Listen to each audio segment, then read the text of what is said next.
Graça e paz renovados, meu nome é Tainara e hoje eu vim aqui trazer mais uma palavra para o seu coração. Peço que curte, compartilhe o vídeo, se inscreva no canal e não se esqueça de ativar o sininho. Hoje eu vou trazer um pouquinho para vocês sobre propósito e processo.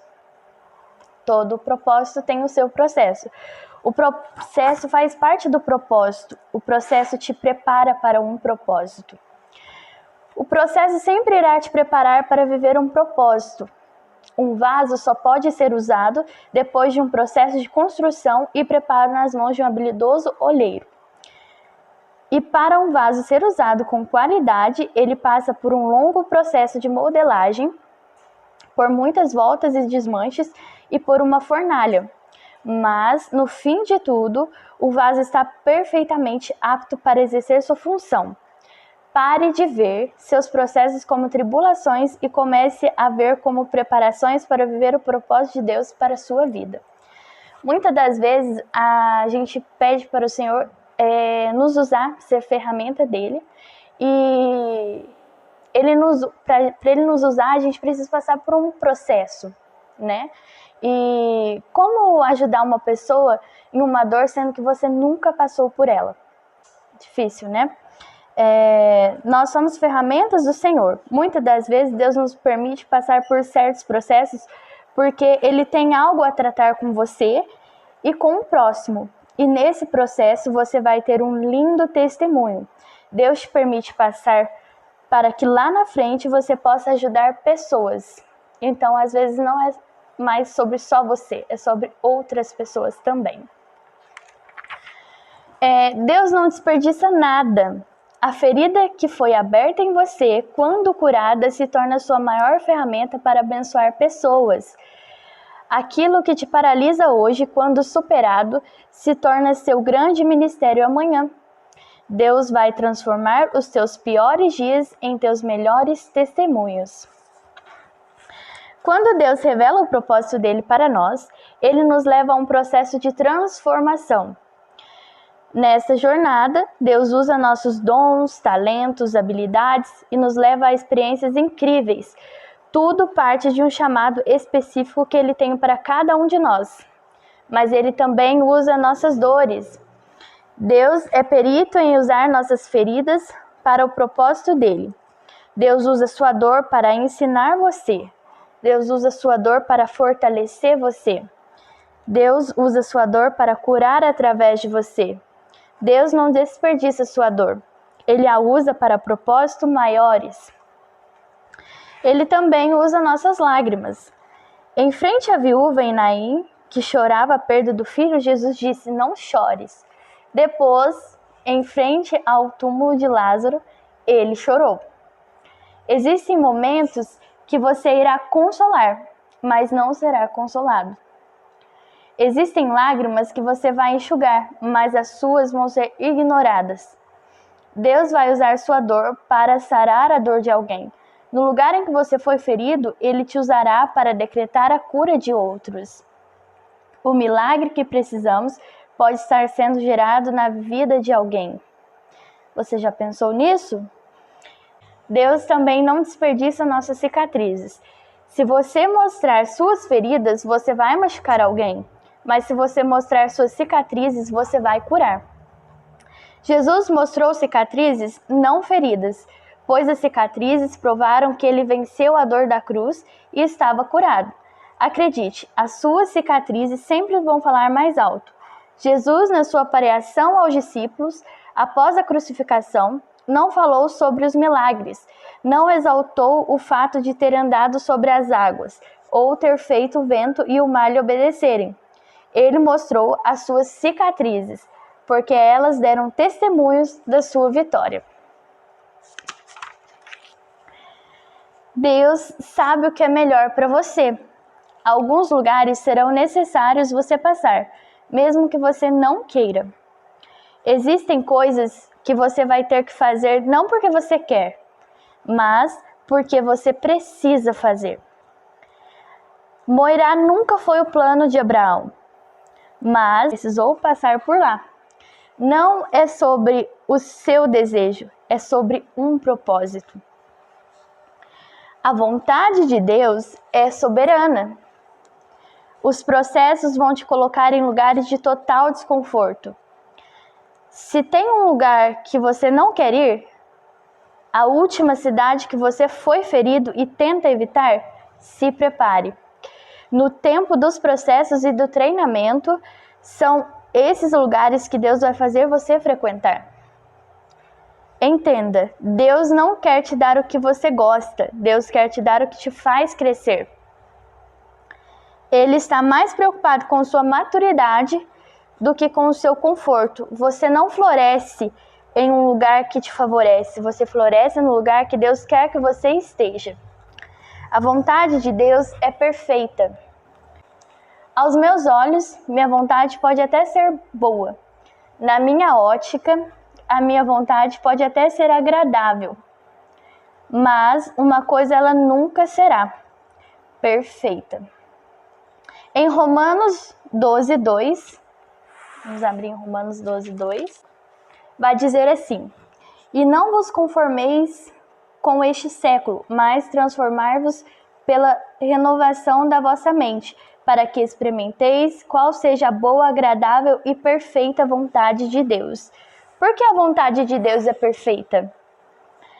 Porque Ele vê o que eu não vejo, ouve o que eu nunca conseguiria ouvir. Perfeita, porque tudo se encaixa, tudo se explica, tudo tem propósito. Perfeita, porque Ele nos ama e sempre saberá o que é melhor para cada um de nós. A vontade de Deus vai acontecer. Não vai ser como você planejou, mas descanse. Não vai ser no seu tempo, mas persevere. Não vai ser da forma que você imaginou, mas tenha fé. Os planos de Deus são melhores, o jeito que Deus faz é melhor, o tempo dele é melhor. Quando é da vontade de Deus, você não consegue impedir. Vai acontecer. Mas quando não é da vontade de Deus, nada que você faça consegue mudar o não dele. Se Deus disse sim, amém. Mas se disse não, calma. Porque Ele tem um sim preparado para a sua vida lá na frente. A vontade dele é boa, perfeita e agradável. Agora eu vou falar um pouquinho o caminho do milagre. Jesus não precisava ir à casa de Jairo curar sua filha. Ele poderia liberar a cura sem ir lá. Eu vou estar lendo em Marcos 5:21 ao 34. Tendo Jesus voltado no barco para o outro lado, afluiu para ele grande multidão, e ele estava junto do mar. Eis que se chegou a ele um dos principais da sinagoga, chamado Jairo, e vendo-o prostrou-se a seus pés, e instantaneamente lhe suplicou: Minha filhinha está à morte. Vem, impõe as mãos sobre ela, para que seja salva e viverá. Jesus foi com ele. Grande multidão o seguia comprimindo. Aconteceu que certa mulher que havia 12 anos vinha sofrendo de uma hemorragia e muito padecera a mão de vários médicos, tendo despedindo tudo quanto possuía, sem contudo nada aproveitar, antes pelo contrário, indo a pior. Tendo ouvido a fama de Jesus, vindo por trás dele, por entre a multidão, tocou-lhe a veste, porque dizia: Se eu apenas lhe tocar as vestes, ficarei curada. E logo se lhe estancou a hemorragia, e sentiu no corpo estar curada do seu fluxo. Jesus, reconhecendo imediatamente que dele sairá poder, virando-se no meio da multidão, perguntou: Quem me tocou nas vestes? Responderam-lhe seus discípulos: Vês que a multidão te aperta e dizes: Quem me tocou? Ele, porém, olhava ao redor para ver quem fizera isso. Então a mulher, sabendo o que lhe tinha acontecido, aproximou-se e prostrou-se aos seus pés, e tremendo de medo, contou-lhe toda a verdade.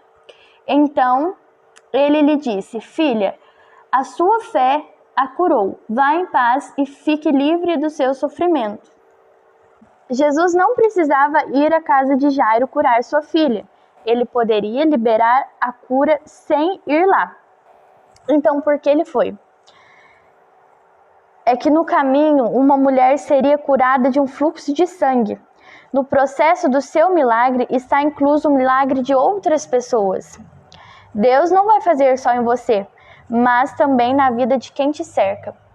Jesus não precisava ir à casa de Jairo curar sua filha. Ele poderia liberar a cura sem ir lá. Então, por que ele foi?